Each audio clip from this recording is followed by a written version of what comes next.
Alrighty. So this poem is one of my favorites because it's a happiness poem, and what's more fun than thinking about things that make you happy? So we're not talking in this poem about happiness like Disneyland or even Christmas. I'm not talking about huge happinesses. I'm talking about sort of smaller happinesses that are surprising and unusual, and they just like pop into your day and make you like effused with happiness.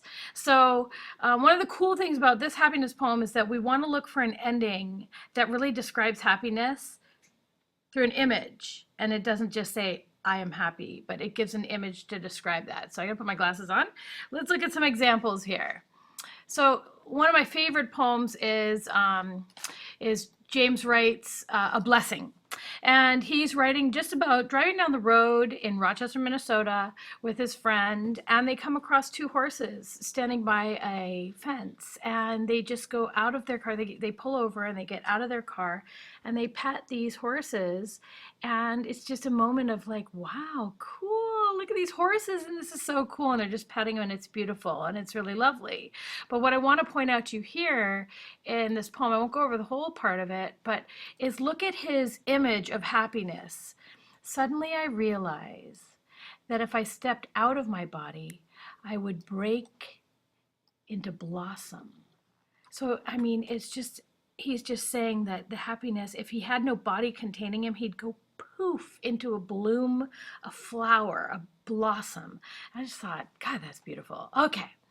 So that poem is worth looking at later. I just don't want to do it on this vid.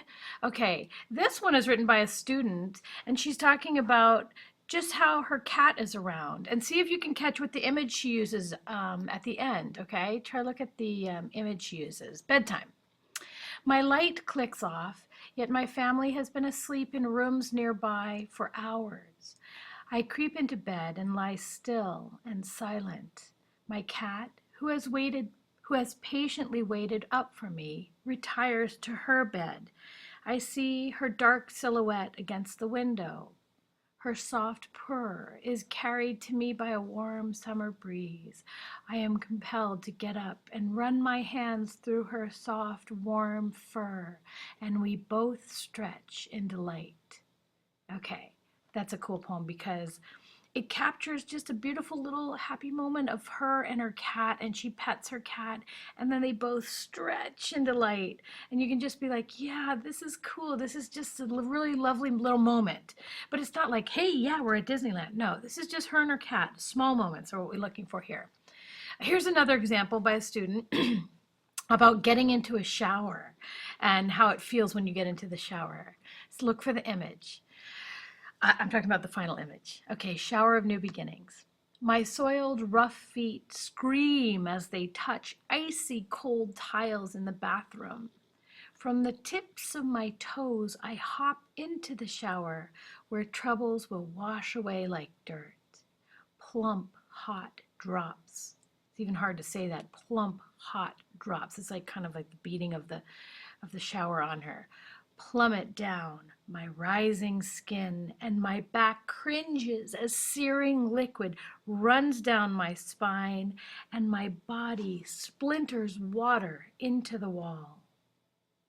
That last image, that's what I'm looking for. Look at how cool that is.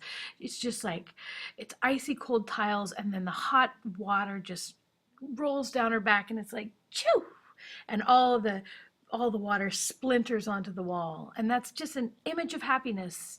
Do you see that? It's not literally, but it's figuratively like, boom, happy. Let's see, what's this one? That's too long. Okay, so think about ways to show happiness. What happens to your body when you're happy? Like, what does that feel like when you're like, yay? Is it like a relaxing of everything?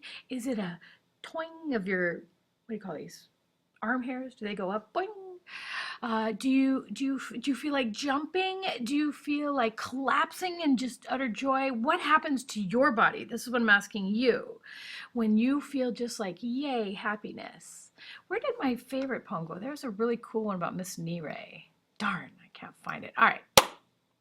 So, like, look at these examples here on this thing. Do you melt? Do you melt Do you melt with happiness?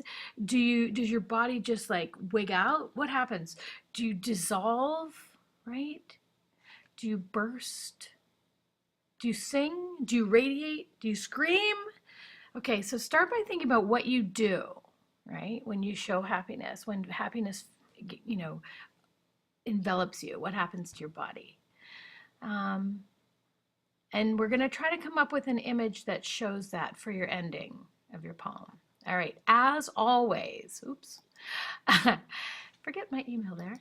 As always, when you're writing poetry, imagery is essential. You know, we cannot live without sights and sounds. You need to put your reader there. Let us feel it with you. That's why I'm saying don't just say, "Oh, I'm so happy." You need us to see that. Like, we need to go with your body as it like bubbles into the air or melts onto the floor. And then we'll be like, yes, yes, I get that, right? You want us to get that, make us feel it too. So the way you do that is through sensory imagery, like sights and sounds for sure. Smells and tastes are harder to do because it depends if there's any food there or whatever. But feels are very good too. Like feels includes the wind on you, you know, someone brushing against you. It includes stickiness or sweat, you know, anything that touches you, right? Anything against your skin. So I would say go for sights and sounds for sure, and hit on feels if you can. And what we're looking for is a happiness poem of a small moment of happiness that just makes you be like, yay, in your day. Like even something small, like the teacher says, no test today, and you're like, yay. Or what else could you do? I don't know. Maybe a cute guy looks at you. I don't know. What makes you happy? All right, good luck with this. I know you can do this one. This one's a really fun one. All right, have fun. Bye.